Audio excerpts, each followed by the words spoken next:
papa a célébré messe na Goma pour célébrer la fête de la terre. Tout le monde te. Parce que yo yako ke fatia ko jouer, en ko jouer nani. Awa nene na yebisibino na ebande. Azana Émirats Arabes Unis. Papa, les Saoudiens, les Saoudiens. Ba pétrolier, ba Kadhafi. Ba o bazana mbongo, bazana musala ko sala na hotel. Na minute fati na Émirats Arabes na Dubai. Ba bengi yake yaka ozoboro, obeta borto. Abeta mama ko bona fati diplomatique ko. Yo kaba adversaire ya fati. Oh fati aza grand malade. Oh bakena yena Belgique d'urgence.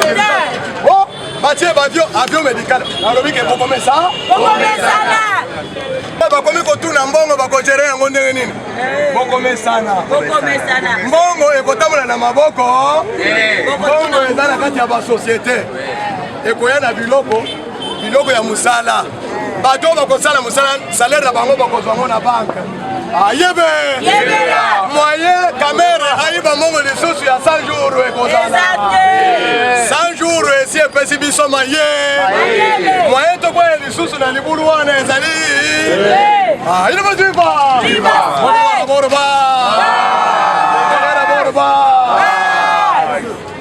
Bon. Maintenant nazoki na sujet. Ouais, na bisaki bino. Na bisaki bino. Fati RDC sali accord à l'amiable na Dan Clerc pour récupérer minerai na biso titre actif parce que bato bakongole mingi bazoye ba terme wana te eza terme commercial mais nazo sala pona na simplifier ngo boyo kango bien ba société ya minerai nyoso eza na Katanga o eza na es l'état azalaki na part na ye mais par l'état wana et comme qui va transformer qui en gros et comme par Joseph Ka. C'est-à-dire c'est Kabila qui était l'état congolais. Maintenant comme chef de l'état ne pouvait pas travailler à Tiaki dans le clerc. Dans le nani dans le clerc c'est un juif. Moto un ami personnel de Moïse Ka. Maintenant qu'est-ce qui est arrivé? Le moment est venu. Il y a quoi restituer biloko ya l'état na maboko ya l'état par les prédateurs bato babotolaki biloko ya l'état bazongisa basala nini bomonaki na conférence nationale souveraine tango Etienne Tshisekedi a été élu premier ministre. Est-ce que a publié liloba ke bozongisa biloko ba congolais bango moko le bien mala bazongisi yango na quoi ça vient pour comprendre l'histoire wana bien. Faut que moi nous on est là d'abord, il y a que dossier ça wana. Dans le clair que les trois à salle conférence de presse comme ba congolais ba troquet. Na minute il y a les zones jeux. Na ba chaîne mususu na top Congo. Oyo baza contre le président de la République. Ba c'est pili na bo wana te. Mais ton salaire enquête, ayebe. C'est bien ok. Entre temps, je suis communicateur. Tombi, azalaki. Ah, il ne peut pas. Viva. T'es quelqu'un na Katanga. Ayebi secret ya mine. Ayebi quoi ça va mafia. Yaba multinational. Moïse n'est pas bon. Tout le monde. Il a quoi na to découvrir yango. Fati Beton a récupéré. Bon mettre la Fatima Boko ba congolais. Posez un grand. Bonjour Kabilo. Papa, il a la contrôle de l'économie. Il ne veut pas. 750 millions de dollars. En dehors, il y a 750 millions de dollars. Tozali, na ba actif wana nyonso biso nde to banda ko exploiter yango. D'ailleurs, ceux qui to lebito teka yango. Na ba nouveau bailleur, to ko teka yango. Na marché de bourse. Titre to teka yango, titre ya actif wana to teka yango. Et de ces azumongo ebe. Il ne veut pas. Yo yebisanga ke toko échoué na makamoy Kabila a géré ce pays pendant 18 ans avec biloko wana ya yeye moko l'état bana ko toucher talo papa oyo azalaki na Afrique comment là Albert Yuma Albert nani Yuma c'était gestionnaire financier ya Kabila azalaki pour le travailler pour un seul individu. Yuma azalaki DG na banque centrale. Yuma azalaki PCA na DG na Chekamine. Yuma azalaki nani président AFEC qui la société ya Tekeski oh ya kosa la tenue ya la police na ya armée moto banda ko latisa la police et l'armée c'était Yuma tout ça c'est Joseph Fouka mais Fatia yé a récupéré biloko wana nyo congolais et congolaises bozali wapi ndenge ba récupérer biloko et pas Tshisekedi bozo bete la tête Tshisekedi maboko te tala maboko ba il ne peut se vivre il ne peut se vivre pour récupérer biloko nyo Dirkaba ya chef de l'état a sali point de presse pour na couper sa vérité alors biboye nalo bana lo bate nde place borwen lelo on j'ai terminé pour combattre Tshisekedi que pourquoi botoli biloko na maboko ya Kabila oh ezokende wapi eza combien jamais même na ndako bana bakotuna papa na bango na nzela ke biloko na biso eza combien mbongo ekoti na ndako eza combien sinon bakanga bakoya eza boye te alobi me bozotu mais nani apesa ki dans le clair que bati pendant 18 ans c'est Adolphe Muzito. Adolphe nini? Muzito. Adolphe Muzito. Maintenant dossier zongi, pas les zongi. La Mouka, Boko Kima Boko Lapa. Où c'est l'opposition contre Tshisekedi, il le fait. La Moko. Pas Koko Kate parce que Binonio se posait pas mine. Papa, comment un premier ministre congolais de père et de mère? On doit être actif, minerai à l'État, on peut un individu dans le clair que. Adolphe Muzito Azolobo. Et puis Azolobo a commencé l'opposition contre Tshisekedi. Azalindo Kimune, Martin Foyoulo, on clique la binos. Vérité, il m'a raté ça. Parce que dans le clair que tant qu'il y a un document, il y a Kozong qui s'appelle au Congo. Moto a signé pour l'État congolais à l'époque, c'était le premier ministre Adolphe Muzito. Il y a qu'à l'opposition. Biloko est BBC, BBC Toyoko Botola. Pour la cause c'est le peuple congolais. Mais on a tellement. Au comment les Congolais ont dans la manière de faire, à Yoki, parce qu'ils ont le français à Quito. Parce qu'ils ont la Takazat, parce qu'ils ont roulé la baisse. Congolais à Yoki, le col à moto. Bissoyi de paix, c'est pour libérer le peuple congolais. Olinga, vous allez finir par comprendre. Pour comprendre que Mbokoyo, et Zalaki Mbokate, et Zalaki Namaboko Yabaetra. Révision, c'est pourquoi tout ça là-bas. C'est urgent. Bah, c'est la révision constitutionnelle. Parce que par article dans la constitution, les alaki acte de vente au Etienne Tshisekedi. Etienne Tshisekedi a l'obaki pas embatté. Où la constitution est allée acte de vente. Les alliés nini? Acte de vente. Bateka Kimbo. Et puis, vous voyez bien, où t'as constitution totale en où t'as qui na Belgique. Batini en France. Basalite ici. Ndeba ina ngona salisi. Tolo bate. Talo bomona ki na 2006 Etienne Tshisekedi aboyike. Toko kende te na koko chone. Acte de vente oyo. Bateki mboko ezala ki pamba. Tous ces bêtises. Oyo Kagame abana ko sala. Ezala kaka a raison ya texte wana. A raison de constitution. Bino ba Congolais soki botimbelité. To réviser constitution yo. Bokotika la kaka na boumbo. Tolo bate. Ah, combattant la tolo bate. Mais dans l'information te. Dans l'information est outil France. Là le bana lo bate. Combattant. Panza biloko panza. Tango na bisaki biloke. Boli bilie bino bisali nini? Ikoki. Ngonga sali nini? Beki.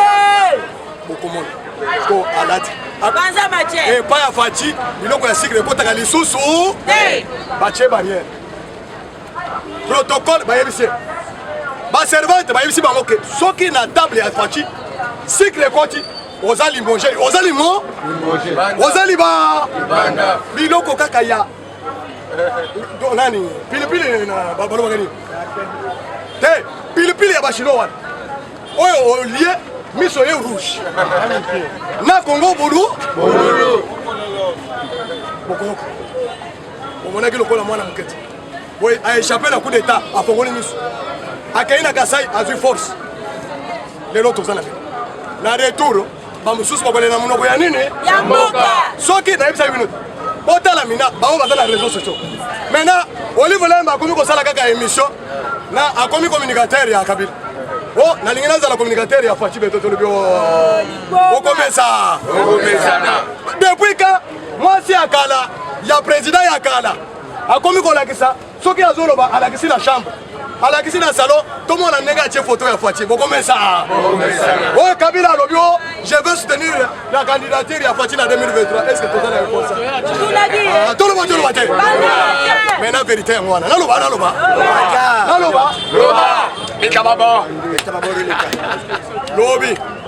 Lobby. Vous connaissez nini? 17 députés. 17 députés nationaux en France. Pour votre information, la diplomatie. La France, c'est lui qui a la présidence de l'Union européenne. C'est la France qui gère actuellement les conseils de sécurité des Nations Unies. Dès que Seigneur Sobasala dans les Nations Unies, rédacteur, c'est la France. 17 députés comme pas les moindres. Lobby, on continue ici l'Assemblée nationale. Une proposition, on va faire une résolution. Nous allons faire une proposition de loi. Que dit le texte? Lobby, le moment est venu. Le moment est venu. Il y a qu'à défendre tous les crimes commis en République démocratique du Congo à partir de 1993 jusqu'à nos jours. Fachi Beto! Dossier comme à la messe Assemblée nationale des Anunini. Il y a Monsoté, il y a France. Il y a Nini. Il y a France. Ceux qui vont monter Fachi à Sali voyage d'urgence. Yébe! Il y a bien salué. Babenge, yaga. Okoloto. Yebe! Okoloto. Asali boka. Yebe! Il y a des frères qui viennent. Mukama! Obomaki, lokolo ozobo manyama. Maintenant, olingo oboma teti na moto bosali na ye remise et reprise pour récupérer pouvoir. Oh échoué. Place na ye wana yo ekozonga ya. Papa, liwa ya na mane. Comment ya nani? Yebe. Bino botaka ka Paris foot. Na winner. Bible botanga kate. Constitution botanga kate ba Congolais. Ozaka ke asali nini? Asalite. Mais makamu facha zo salo. Bozo comprendre yango te. Papa, mandat oyo ya première mandat oyo. Ezalaki mandat te. Ba américain ba lobby eza mission. Même on y a lobby eza mission. Ya ko remettre le Congo sur les rails. Kobo to la biloko ya ba Congolais nyo. Papa, la lobby boy. Les actifs ont boto les pas dans le clerc. Et qu'il n'a qu'à comment là? Eza ya ba kasaya. Eza ya ba nani? Ah bon, makasi eza ba nani?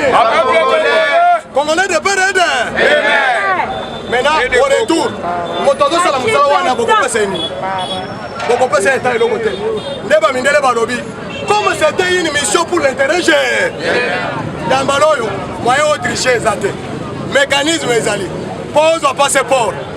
Et quand vous mettez les sous-soutés, parce que c'est la monnaie numérique. Papa, Makamo Fachi a continué à comprendre. Mais là, il y a des. Kabila a dit le discours, parce que les autres, c'est un président. On sait le discours. Ah, tout le monde, tout le monde. Les autres, c'est un président, on sait le discours. Maintenant, G20. Kabila a dit le discours. Na interview. Na Joe Biden. Au Colombie, Emmanuel Macron a terminé. Yo, au Colombie. Hein? Anglais. Nous sommes un pays francophone. Les alibos étaient. Bato bapona que les habits sautent les pères de parents. Ils sont tous à la trace. Papa congolais n'a pas vu non totalement. Le moment est venu. Il y a Congolais qui se prendre parce que le moment où Félix a commis un ennemi. Tous les multinationales. Baoyo, bazala qui continue dividende na guerre à l'est. Baoyo, bazala qui continue dividende na minerai stratégique na biso. Miso na bango maintenant, cible na bango est comme Fachi Beto. Mais tous ont regretté Congolais azo lala. Azo la mukazo bonne était pour la présidente de la République. Azo bunda yemoko comme un diable. Et puis, batele bato na ba chaîne. Bazui ba chaîne. Soit na réseaux sociaux, na YouTube pour la communiquer. Moi na mboka Fachi Beto. Et dans le peuple congolais, yebela. Rentrée parlementaire, le long 6 jours. jour J-6 badépute tolobi boy bofuta badépute national base la morale au Zénith parce que matière oyo c'est la bango ezali makasi bopesa bango na motivation ezali boye te bango bazali badépute assis baparlementaire assis biso toza baparlementaire te esengeli biso na biso toyokana tosengi boye badépute oyo bakoboya révision constitutionnelle esalema te parce que c'est la clé la dernière clé la dernière solution ya kodeboulonner le système ya Kabila c'est par les textes basalaki texte oyo ya constitution na bandoi mpona koprotéger les groupes d'individus des étrangers de façon que ata balongo na pouvoir bakanga bango te tozoloba ke modification ya constitution ou révision constitutionnelle est impératif et donc à l'immédiat bao baza d'accord bakanga peuple congolais tozobisa bino biso toza bavisionnaire nous sommes les leaders d'opinion nous sommes les communicateurs ya chef de l'état tozoaccompagner chef de l'état tozosenga contrepartie te ezali notre civisme notre patriotisme envers notre pays biso tokozwa munduki tokei na bitumba te ceux qui sont gérés pour travailler au drapeau ce sont les militaires et les policiers mais biso ya biso musala makile na biso ezotanga nde yango oyo toza koyebisa bino congolais ndenge ozokende sala campagne ke esengeli mibeko na biso bachange yango toluka mibeko ya biso même la constitution de Lulombourg toko adapte yango na contexte actuel oyo balumumba bazalaki mpona kogere Congo eza na maboko na biso toloba te ngonga eye tosala pression parce que député oza na kati ya assemblée nationale yo nde oponaki soki oponaki ye te bakopitaki ye esengeli atosa makambo ya peuple congolais mpo Congo échanger Fati seul ne peut pas changer ce pays. Et Sengeli appui de tout le monde, les Congolais de PRD. Pas changer Mibeko. Révision constitutionnelle. Mandat c'est le problème. D'ailleurs, va député. Nazo pas savoir ce qu'on secret. Tout le monde. D'ailleurs, ce qui va le dire que mandat chef de l'État dans 7 ans ou bien 10 ans. Qui vont bénéficier? Les hommes de salaire na bango wana ko kende 7 ans. Ma première bénéficiaire va s'abattre. Président Diop.